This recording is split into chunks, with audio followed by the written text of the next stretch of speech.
In the south of India, in a picturesque place called Pandalam, Kerala state, stands the Astro Tantrik Research Center. This place is surrounded by an invisible force, protective and guarding. Seems like everything here exists for human good. And it's no wonder, for this is a place where the true Vedic knowledge lives. The founder of the center is a hereditary Vedic priest, Sreejith Nampoothiri. Hello, Namaste, Swagatam, welcome. This is Astro Tantrik Research Center.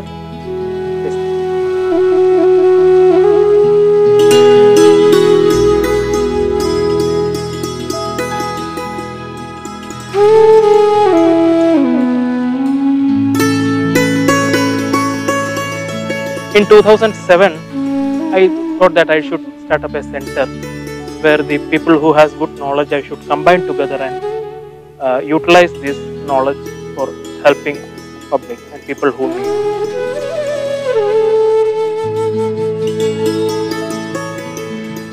Even I know that I am not complete.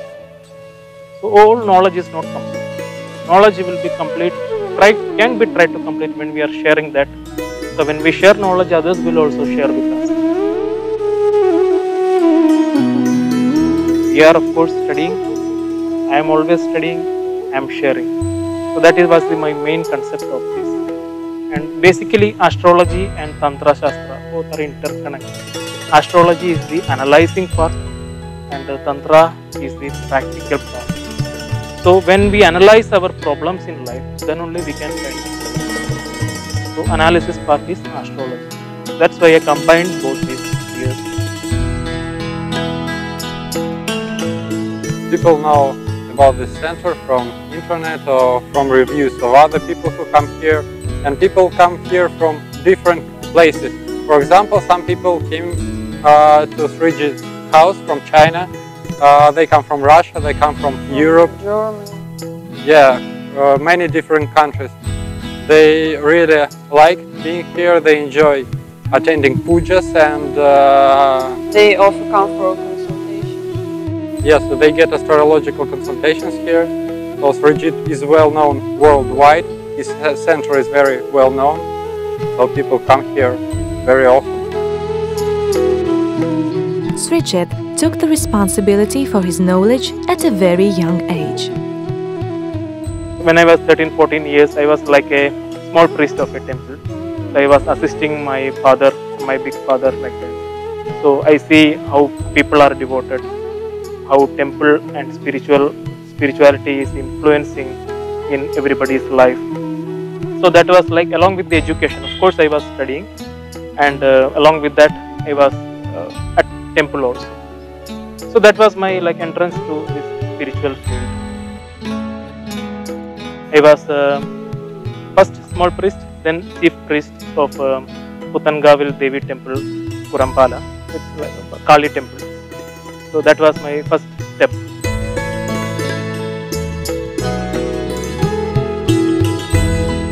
When I became priest, I started studying Kali Puja. So that was my connection with that temple. And I got actually this initiation from my big father. So he was a famous known Kali devotee, and so from him I got basic steps. So my interest led me to meet several people who has good knowledge in Tantra Shastra, Jyotisha, astrology and Yantra. And when I was 18, I decided to publish a book. So some people was not happy because you are just child, you are going to publish a spiritual book. It was about the temple where I was doing ceremony, and about how to worship and what are the things should be taken care when you are visiting a temple. That was my first research, and that was my first book. I got a lot of appreciation from my teachers, gurus. So they gave me proper guidance. You should do like that, you should study this like that. So that's why that time onwards I decided that I should stick on to some sort of like research oriented. Well, I should study. When I understand, when I get answers from one question, 10 more questions arise. that is the base of Vedic culture and Tantric culture. Sreejith consolidated all these techniques for helping people to get an improvement of their lives. Here, they get astrological consultations, attend pujas, commit offerings to gods, and do meditations. This is the main meditation place where we have Bhagavan Krishna and Kurampala Devi, and this is Havan Kund, where we used to do havans, that means offerings with fire. One of the most mystical rituals to be held here is a puja.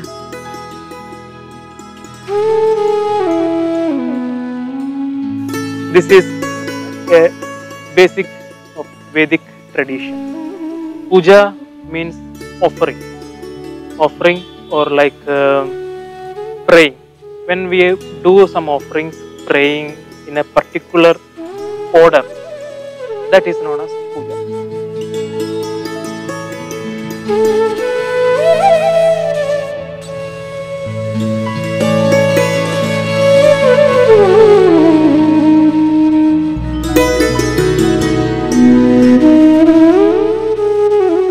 We came for pujas. We made several pujas here, and we make it often since then.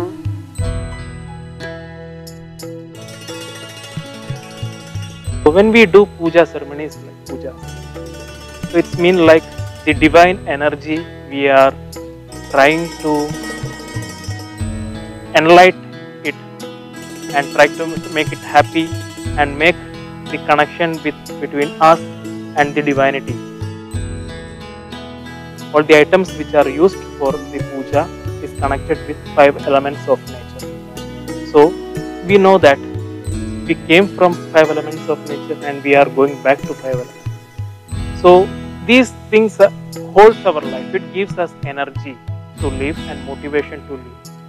So a puja and a havan when we are doing, we are just like going back to nature, using the natural energies, and nature, of course, nature is God. Nature is God. So we are going back to nature and using these natural products, items, creations. We are trying to serve God in a particular way, how our ancestors shown us. So flowers are used. Agashatmana pushpam kalpayami. That means considering the elements, so instead of sky, we are using flower. Vayuvatmana dhupam kalpayami. For air, we are using the smoke. So smoke, water, for aroma, sandal, flowers, and food offerings, fruits, and made natural food, fruits are made. So that all is combined in a ceremony which is connected with elements of nature, and we are offering it to God for creation of energy for our several purposes.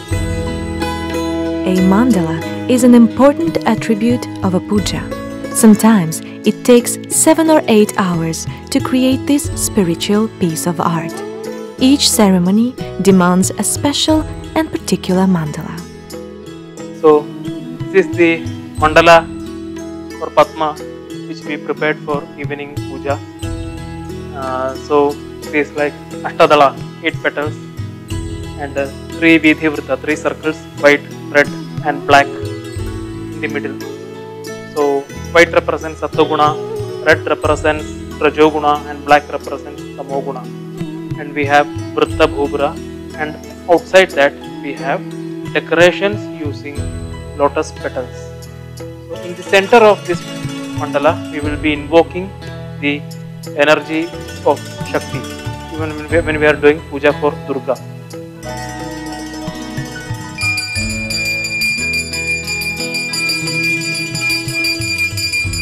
Pujas are connected with the Kundalini energy of the person who is doing.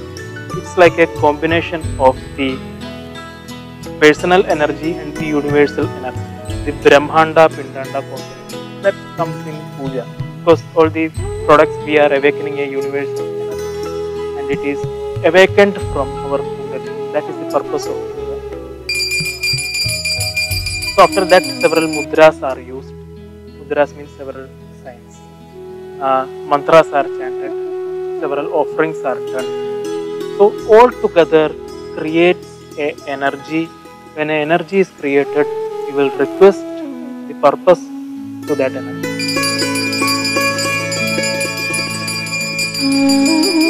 What he's doing, his pujas influenced on me a lot. My life started to change, and it's changing till now. We know that we are living in very material world. Wherever we go, we are meeting with people. We are seeing things, human-made things. So such pujas and all can help us to think and go back to nature and natural energies. So where it is not like nothing human created, it is only connected with the energies which are naturally existing from years. So also it helps us to connect us towards a culture which gives us, this is the Sanatana Dharma, is connected with the Sanatana Dharma, a Dharma which is never ending and everlasting. So these such ceremonies and such thoughts will help us like a chain which will help the coming generation also to continue Dharma. Another way of invoking the energy in the everyday life is getting a visual representation of mantras, unique and mysterious pictures known as yantras. Yantra is just a concept which can influence a person in life in any sphere. So any part of the life yantra can influence. Yantra can be prepared for protection, for meditation, for recovery, so and for attaining something, for improving attraction, everything. So human needs are not limited. Of course, like that, yantras are also unlimited. So I'm trying to gather the knowledge of the yantras, which is very old, and try to practice it and try to help people. This is Sri Chakra or Sri Yantra, which is drawn by me, and this is very rare and uncommon Surya Yantra for sun. Actually, it is difficult to find in any texts. I got it very secretly from a very traditional palm leaf document. This is yantra for sun, Surya Yantra. A yantra is not just a picture. It is charged with powerful energies which are invoked by their creator. The preparation of a yantra is also a sacred and long process conducted with chanting mantras and other spiritual twists and turns. I think I was fortunate enough to got birth in a Brahmin family, and Brahmins have a tradition of maintaining Vedic culture. So I don't know from how much generations we are doing priests. We are priests, maybe 16, 17, more than that.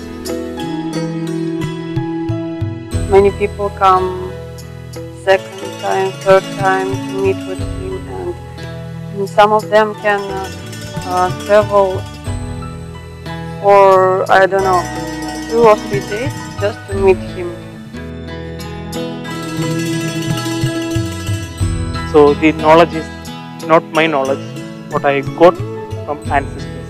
We have a lot of texts, we have a lot of palm leaf documents which help us to maintain knowledge, and we are strictly, when we are child, of course, when we are children, we will try to skip from all these spiritual activities. We must go for playing, lot of activities in this time.